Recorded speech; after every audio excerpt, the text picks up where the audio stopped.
Hello दोस्तों, आप सभी लोग कैसे हैं। आशा है कि आप लोग बहुत ही अच्छे होंगे और बहुत तेजी से आप लोगों की पढ़ाई चल। जैसा कि आप सभी को पता है कि आज हम पढ़ने वाले हैं क्लास 12 के हिंदी चैप्टर 1 जिसका नाम है बातचीत। आज हम बातचीत का संपूर्ण अर्थ समझने वाले हैं। पिछले क्लास में हमने लेखक परिचय पढ़ा था जिसमें बालकृष्ण के बारे में बहुत ही अच्छे तरीके से पढ़े थे। तो आज हम पढ़ने वाले हैं बातचीत का सारांश पढ़ने वाले, बहुत ही शॉर्ट में आप सभी को समझाने आया हूँ। तो चलिए टाइम को न गवाते हुए क्लास की ओर चलते हैं। तो लिखा है कि इस निबंध के लेखक बालकृष्ण भट्ट जी है।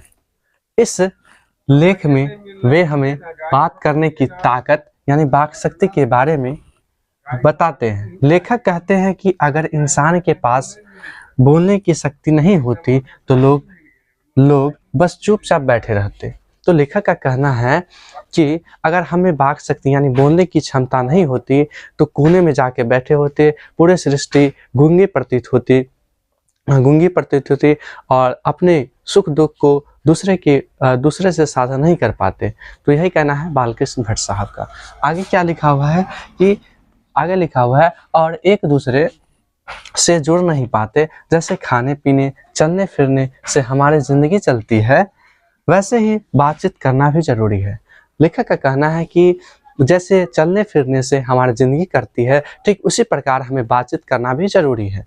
ठीक है, आगे क्या लिखा हुआ है। आगे लिखा हुआ है कि जब हम बातचीत करते हैं तो हमारे मन का बोझ हल्का हो जाता है।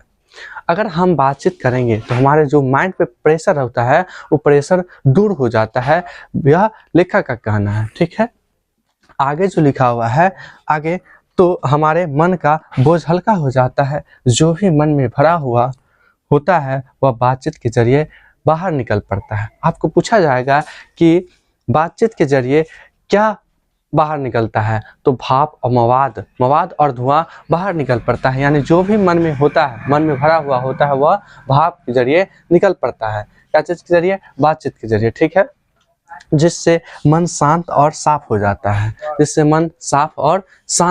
है। एक बार और रिवीजन कर लेते हैं क्या लिखा हुआ है। इस निबंध के लेखक बालकृष्ण भट्ट जी है। आपको पूछा जाएगा, पहला क्वेश्चन यहीं से बनेगा कि बातचीत के लेखक कौन है। तो बातचीत के लेखक जो कौन है, बालकृष्ण भट्ट साहब। कौन है?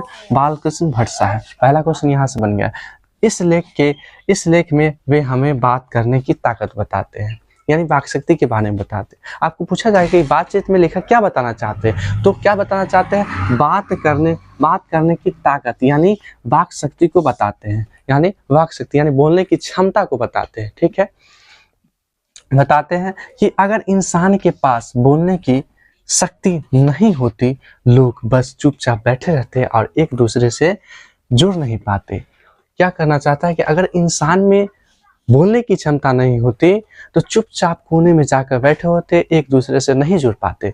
ठीक है, आगे है कि जैसे खाने पीने चलने फिरने से हमारी जिंदगी करती है, ठीक उसी प्रकार बातचीत करना भी जरूरी है।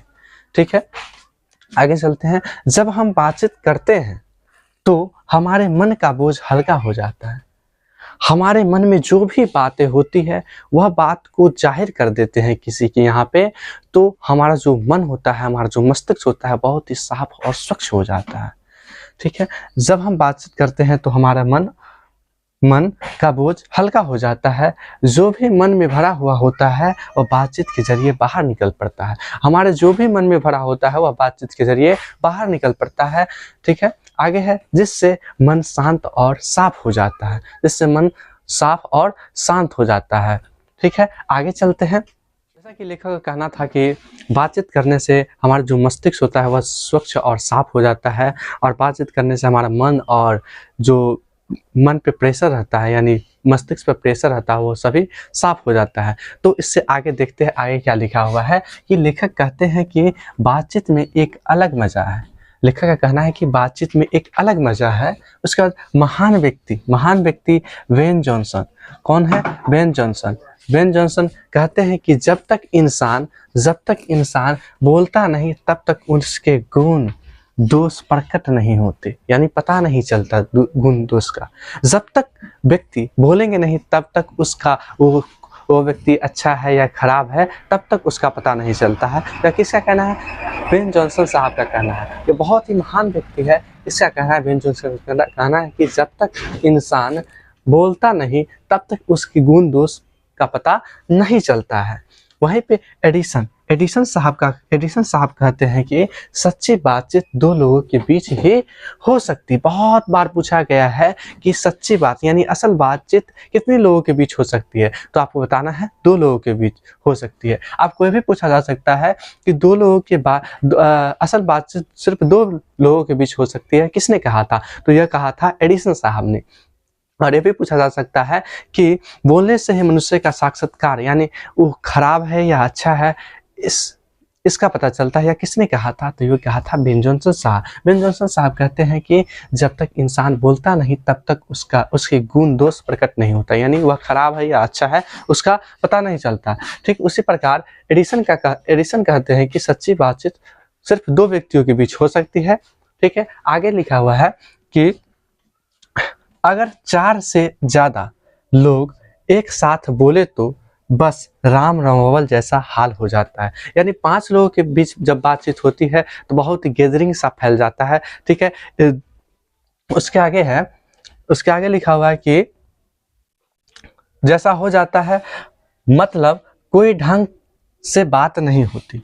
ठीक है, कोई ढंग से बात नहीं होती। जब 5 लोगों के बीच बातचीत होती है तो ढंग से बातचीत नहीं होती है। कुछ 5 आदमी कोई दूसरा बात बोला, कोई दूसरा बात बोला, इससे अच्छी बात नहीं होती 5 लोगों के बीच, जैसा राम नवल जैसा होता है। ठीक है, उसके बाद है यूरोप के लोग में बातचीत को एक कला मानते हैं। यूरोप में बातचीत को एक कला मानते हैं जिसे आर्ट ऑफ कन्वर्सेशन कहा जाता है। पूछा जाएगा कि आर्ट ऑफ कन्वर्सेशन क्या है, तो आपको बताना है कि यूरोप के लोगों में जो बोलने की शक्ति है, बोलने की कला है, उसको आर्ट ऑफ कन्वर्सेशन कहा जाता है। ठीक है, आखिर में लेखक कहते हैं कि हर इंसान को इतना समझदार बनना चाहिए कि वह खुद से भी बात कर सके, यानी आत्मचिंतन कर सके। आत्मचिंतन का मतलब है कि खुद से बात कर सके तो बहुत ही अच्छा है।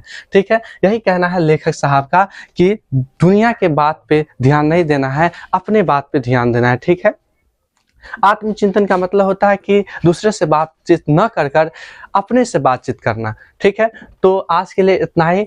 मिलते हैं नेक्स्ट वीडियो में, जब तक के लिए जय हिंद, जय Bharat and thanks for watching.